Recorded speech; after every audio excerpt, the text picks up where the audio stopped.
On midnight, May 2nd, 2008, a Category 4 cyclone attacked the low-lying river delta in southern Burma.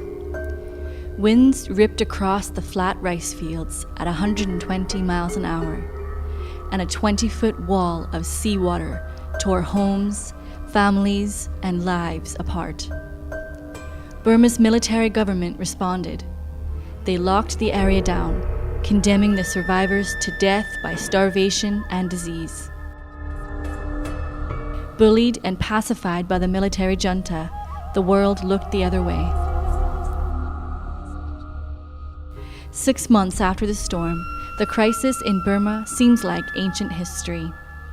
Yet today, many are still fighting for their lives.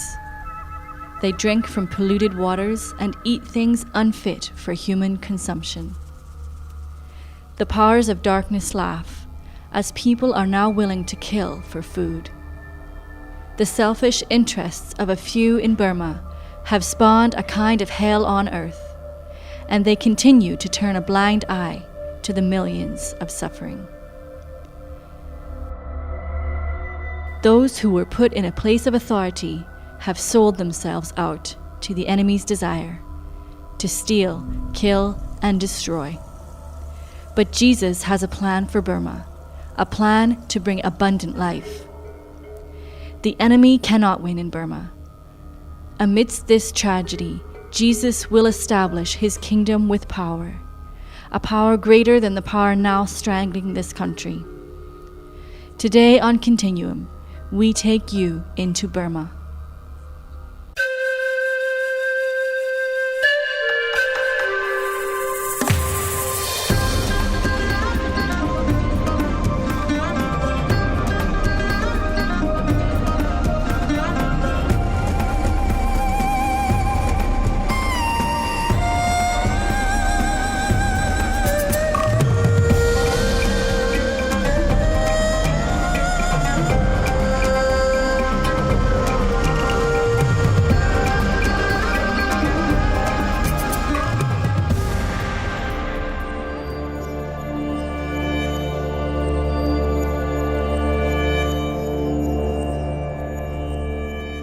Prior to Cyclone Nargis, Burma was already a nation in crisis.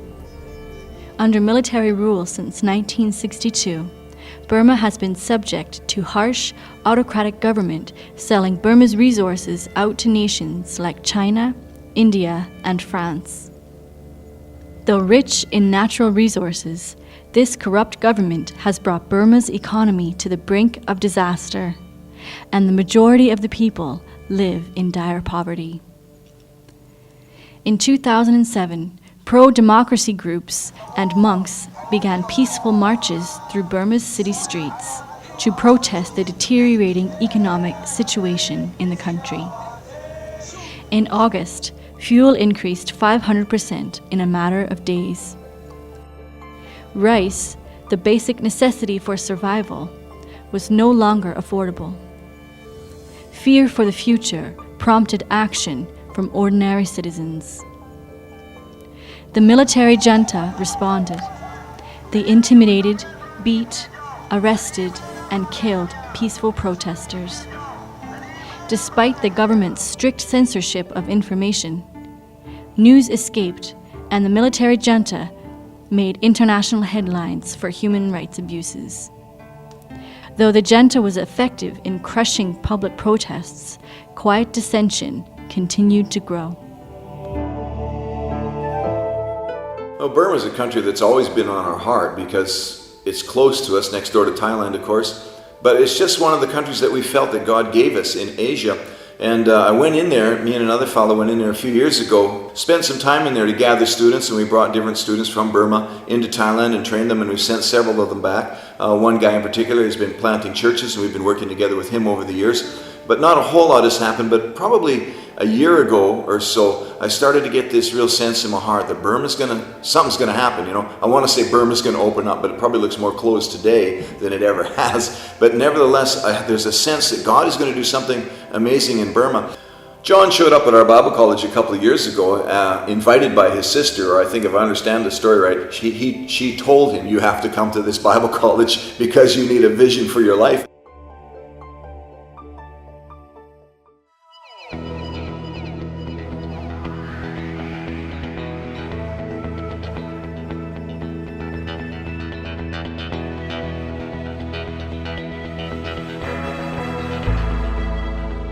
My name is John. I come from the Burma. Hi, I'm Judy. This is my brother. We come from Burma. God has purpose for me. God called me and I came to here to study the Word of God and equip myself for the future. Before I came here, I searched the Lord as much as I can and I held to our church.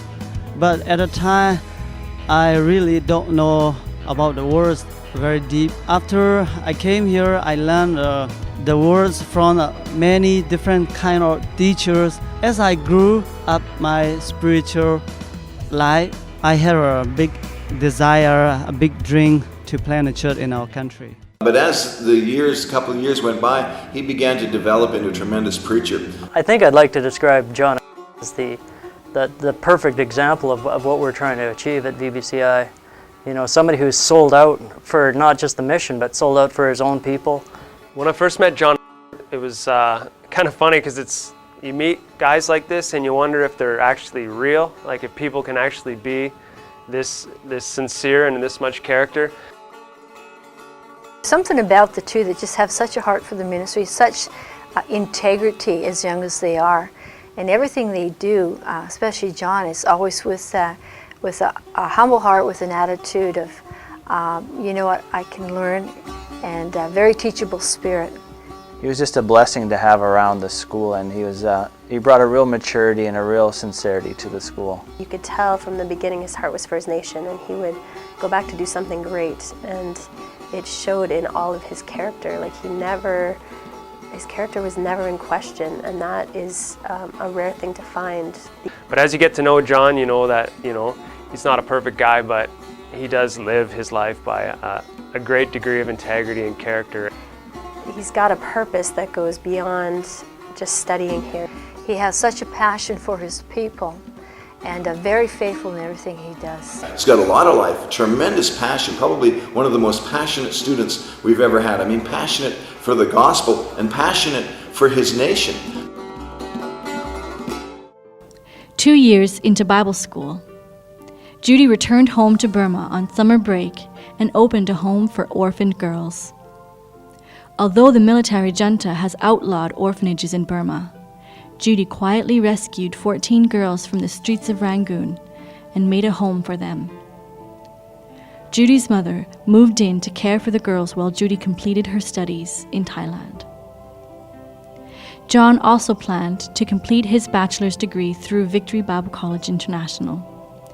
His father had been a well-known church planter in Burma before his untimely death, and John planned to follow in his footsteps.